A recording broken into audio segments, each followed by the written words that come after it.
All right, Vernon Spades is super chat. So shout out, y'all. Thank you, Vernon. If when Julio gets traded, Ridley can handle wide receiver one. Other than Russell Gage and Olamide Zaccheaus, not sure they're capable of being the wide receiver two. So, who could it be? That is a great question because I look at what this team has, the Falcons, I should say. Russell Gage, Olamide, however you say, Zaccheaus. They took Frank Darby in the 6th, but that's not that much, like value-wise, investment-wise. So, I think that it would be Russell Gage. I think what you would see Atlanta do is run a ton of 2 tight end sets with Kyle Pitts and Hayden Hurst, and probably splitting out Pitts wide fairly frequently, which as a new dynasty owner of Kyle Pitts, I like that idea. From Like Mike 23, should the Falcons blow it up and sell all their old veterans like Grady Jarrett? The issue here is that outside of Grady Jarrett and Julio Jones, the Falcons have kind of committed to their older veterans. You know, they reworked deals involving Matt Ryan and pretty sure Jake Matthews and Deion Jones. So if they want to sell Grady Jarrett, okay. My concern is this. Even as they move to a more typical 3-4 defense, which I do think Grady Jarrett fits, and yeah, they drafted Marlon Davidson in round 2 last year, and they got Tyler Davison, and maybe Deidre Sennett ends up being, or Sennett does something over his NFL career. I don't think the Falcons, if they're trying to win games right now, I don't think Grady Jarrett, trading away Jarrett makes a ton of sense. So I think maybe the most likely outcome is they trade Julio this year, and then next year they take a look and see where they're at in terms of their growth and roster, and maybe they look into a deal at that point.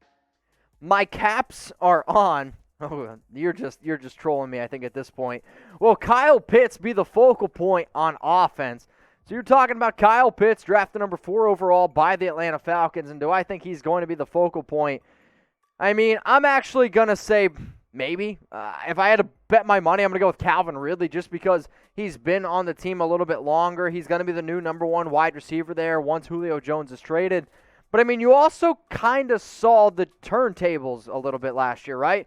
We saw Ridley take that step up. For a long time, he was one of the top receivers in fantasy football. 90 catches, close to 1,400 yards, 9 touchdowns. I mean, he took that next step. So, like, if you're telling me in terms of who do I love on this offense, Ridley and Pitts, I absolutely do.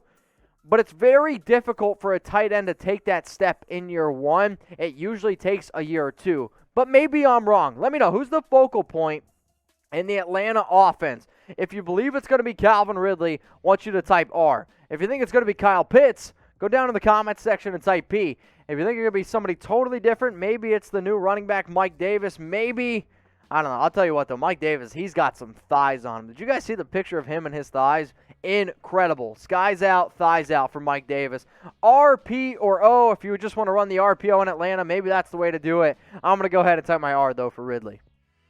Let's go to Carey429. Name a wide receiver the Falcons should try to trade for. All right, so if you decide to move on from Julio Jones, there's probably 3 names that come to my mind personally. The first name I'm going to bring up is Anthony Miller.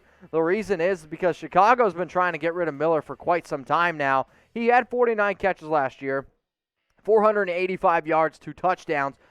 But I'm a believer, and I've already talked to our Bears host, Harrison Graham, of like, hey, what's it going to cost? He told me a 6th-round pick.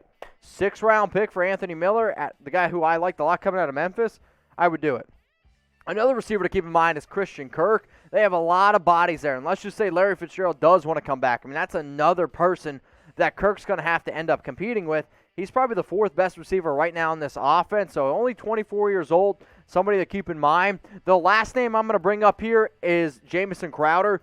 And if I'm Atlanta, Crowder isn't actually somebody that I would go out and trade for. I'm a believer that the Jets are going to end up releasing him. And if you can find a receiver on the free agent market who had almost 60 catches last year, almost 700 yards, that's the route I personally would go. Like, I like Miller more. I like Christian Kirk more. But those guys you got to give up draft capital for. If you can just go out and sign Crowder, I understand they're a little bit tight on money, but it could be an option, especially if you lose Julio Jones. Let's go to Cam Wirtz. Do you see the Ravens trading for Jones? And if so, what could they give up? So according to the latest report is Albert Beer says, you know what, it could make some sense. However, there's another report from ESPN that says that the Ravens are absolutely not going to do it. I will say this. Do I think it makes sense for Baltimore? Yes, I do. This is still a team that's trying to compete for a Super Bowl. They still need to be able to go ahead and build around Lamar Jackson. But if you think you can go ahead and get Julio Jones for a second-round pick, personally, I say you go ahead and try to pull the trigger on it. But second rounder, and then I believe I also had a blockbuster trade video around Julio Jones and around the Ravens as well, where I believe I had them giving up one of their linebackers, Ferguson, that was it, Jalen Ferguson, and a second-round pick to go ahead and get Julio Jones. A move that literally every single person that's watching our show needs to do right now. You need to go ahead and download the free Newsbreak app. So if you're watching the show on your mobile device, if you tap in chatsports.com/newsbreak, it's going to take you right to the App Store. Then you can download the app, and that way you can stay up to date on literally everything going on in your city. If you're watching on desktop, it's going to take you to, like what the App Store would look like. You can still download the Newsbreak app, but I'm telling you right now, the easiest way to do it is on your mobile device. How do you do it? Chatsports.com/newsbreak. I'll put that link in the comments. It'll also be in the description. So it doesn't matter what city you live in. It doesn't matter what your zip code is. If you want to shout out what city you're in, that way I can look out for the people who actually downloaded this app. I would appreciate that. But here's what you need. If you're looking for weather, obviously, it's important. I was just in Austin, Texas last weekend. I was literally checking my phone all the time on the Newsbreak app to figure out whether or not it was going to rain and whether or not I was going to be able to get my softball tournament in. I got politics, food, pop culture. If you're visiting a city, if you just moved to a city, believe it or not, I like to know the hopping places and where to go. If you want more sports content and if you want more exclusive sports content from Chat Sports, it can all be found on the Newsbreak app. So go tell them that we sent you. How do you do that? By using that link below, chatsports.com/newsbreak. Mighty Max 20, what will it take for my Titans to get Julio Jones? You think he's going to wear number 84? I mean, I think this. If I was Atlanta, first off, I would like to be able to keep him out of the NFC, so you definitely are able to check one of those boxes off.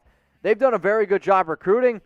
I'm a believer it takes a first-round pick. I don't really know any teams that are going to be willing to give up a first-rounder. So if Tennessee is like, you know what, we want Julio Jones, I really think it takes a first-round pick, and a first-round pick, that's it. If you don't want to give up a first-round pick, I believe the trade that I already had on our Chat Sports show was a second-rounder and Christian Fulton for Julio Jones. Miguel Weaver, you're next up here on NFL Daily. Seattle getting Julio for a second and a late pick next year. Well, what's the late pick, I guess? Because I know they don't have a first-round pick. They lost one of their fourth-round picks, but I believe they picked up another fourth-rounder. So, I mean, a second and a fourth-round pick for Julio Jones. If I'm Seattle, I would do it. But is Atlanta going to accept that? It does come down to if a team is willing to give Atlanta a first-round pick. But if I was Julio, man, I would love to end up going to a team like Seattle. All right, we got Dylan James Woolen Fink. Are the rumors always true? No.